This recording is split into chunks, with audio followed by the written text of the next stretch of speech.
All right, so we are doing a market prep.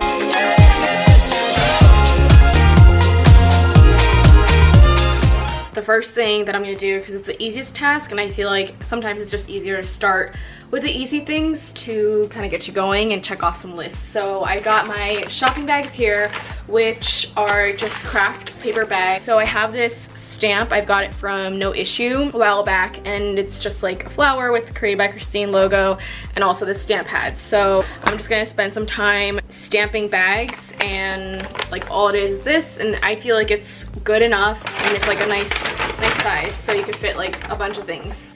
Let's get stamping. So we've got our stamp here, and it's gonna be like a little extra. I like to make sure I get all the ink. Stamp. Yay! Oh, I got the corners a little bit, but it's okay, I'll try again. There we go. Looks good. Now I just gotta do a bunch more.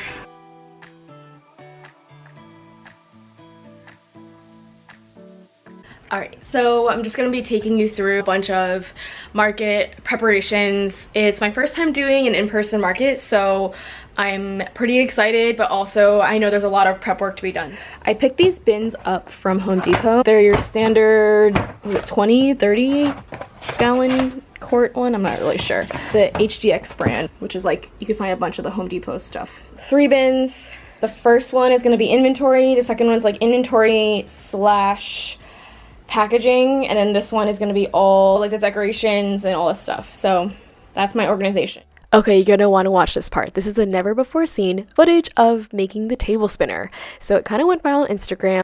Basically, I wanted something engaging and captivating at my table, so I got this spinner off Amazon. I added my own brand colors because I didn't like the colors it came with, and then I added some of my own vinyl letterings that had different like deals and cool things that people could spin and possibly win.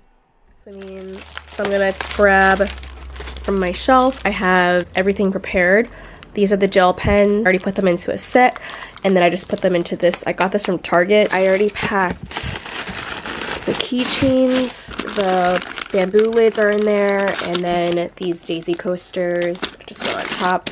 Just trying to play Tetris at this point and fit as much as I can into these tubs. A couple things that I'm doing is charging the fan, or just charging all the portables. In this clip, I'm getting my money together. I got a bunch of cash and singles from the bank to make sure I had change. And Grace helped me put this together. Put a little letterboard that says, "You look good today." Speaking of looking good, don't mind me, but I am the girl who is going to make everybody t-shirts. We've got different colors, different designs, but we are repping CBC, and I am here for it. So while I'm taking a break from making the shirts, come with me into the garage, because that is where Evan is, and he's doing all his woodshop woodworking there.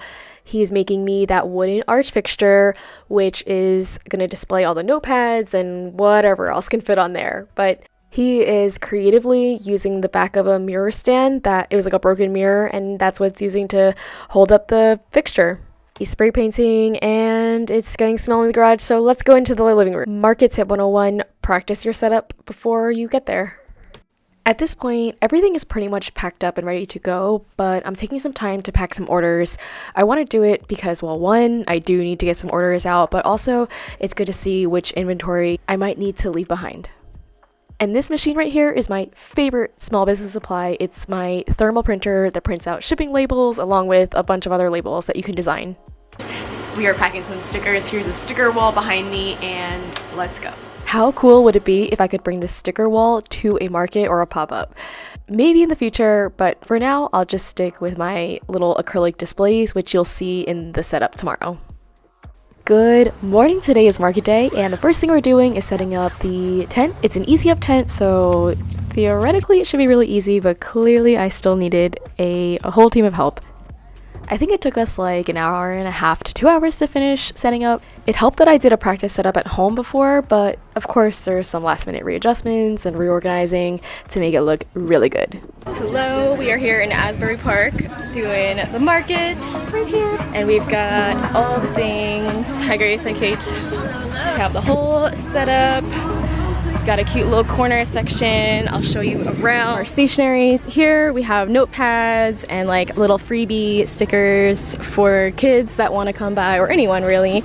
We have a bunch of sticky notes over here, and I've got my glass cans and drinkware and bamboo lids right here. A little bit about me and the daisy coasters, which are really cute. We have a fun little washi tape section. I'm out for like to see how it looks like, and also like on a dispenser. Of course, it's important to put a little connect with us sign for Instagram.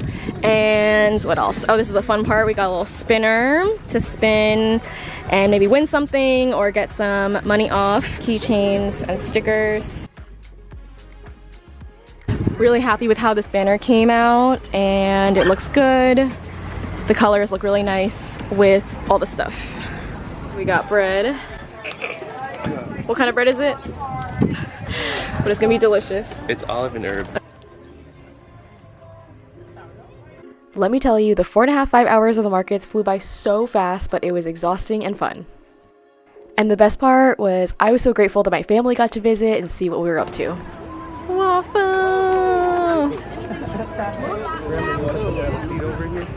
Hello, Waffle! Oh, nice. You see, I got the shirt. Nice. Nice.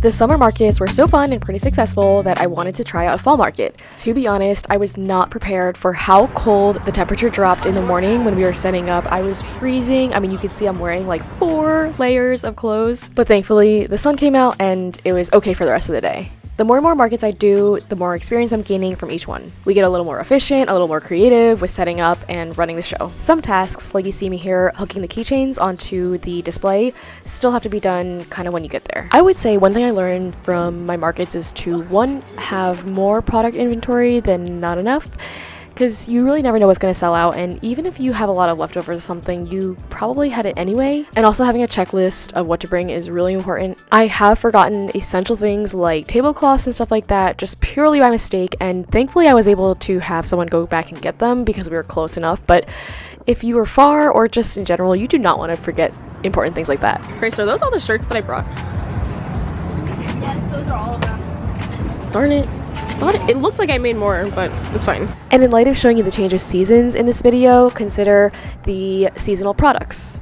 People are shopping for the next few months, the next few birthdays and holidays. The last few tips I have, if you're interested for doing a market yourself, is to keep your decorations minimal but also meaningful, and brand yourself as much as possible, meaning business cards and bags and things like that to really promote yourself. And lastly, have fun. Go all out. Go 120%. It's okay to be tired at the end. You can sleep for the rest of the day if you want to. Shop around, talk to vendors, support other small businesses. Don't forget to eat, stay hydrated, be flexible, and you're gonna keep getting better and better every time.